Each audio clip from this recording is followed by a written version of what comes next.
Someone on Facebook wrote stories about me and photoshopped my face onto dead bodies, then sent a link to me. We were shocked when we found out who it was, and now he will rot in jail. I feel like I'm in a horror movie right now, and I don't want to leave my house. I got a message on Twitter from a blank profile with no photo or posts. The message was a link to a Literotica account with about 30+ stories and a photo gallery. The message said, "You should feel lucky knowing I want you so much." Just that line made me feel disgusted. I glanced through the stories, and the main character had my full name and were really fucked up. I don't want to go into detail, but tags were amputation pet fetish, drowning in piss, dismemberment, necrophilia act. I couldn't read the stories, and I was already crying knowing someone wrote this. I couldn't hold back and looked at the photo gallery, and there were about a dozen photoshopped pics of me covered in blood, blue skin and lips, face cut onto a corpse. I kept telling myself it was a dumb fug trying to freak me out, and I wish it has been, but the photos that were shopped were all for my Facebook, and I only have 73 friends on it. My photos are locked. You can only see them if we're friends, and all my friends are either family or extremely close pals. I haven't posted these photos on any other social media place, and some were taken days ago. I'm really afraid to speak to anyone right now. I've ignored everyone today. I'm so freaked out at the thought of someone I know, a close friend, thinking about that type of thing. I don't know how to find out who it is, and it's eating at me deep. Any ideas on how to find who's been posting these? Tiny. Update. With the help of my cousin, who's a cop, I've filed a report. They said they would do their best, but it's kind of low priority at the moment. A few officers suggested I set up a Facebook trap, and I did. I took 5 photos that are about the same with a small difference: necklace, ring, hairpin, and modified the custom view setting. Now we wait and hope it works. Update 5 weeks later. In the original post, I made a small update that I was setting a trap on Facebook by posting multiple photos that were slightly different and only visible to certain groups. Unfortunately, this did not work because Literotica removed this post and the account.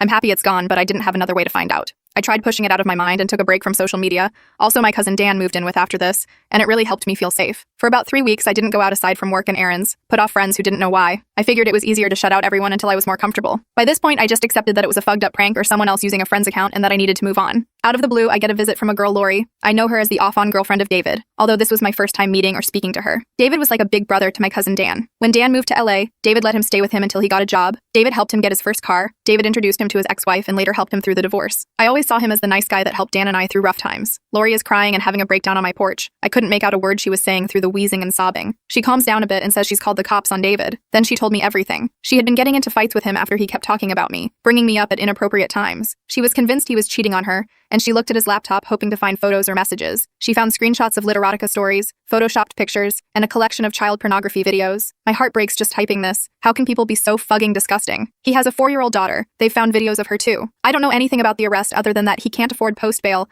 and called Dan and our friends begging for help after his family said they want nothing to do with him. No one will. I don't know how to end this. I guess I really hoped this was just a fucked up joke on me, but it led to something so much more miserable.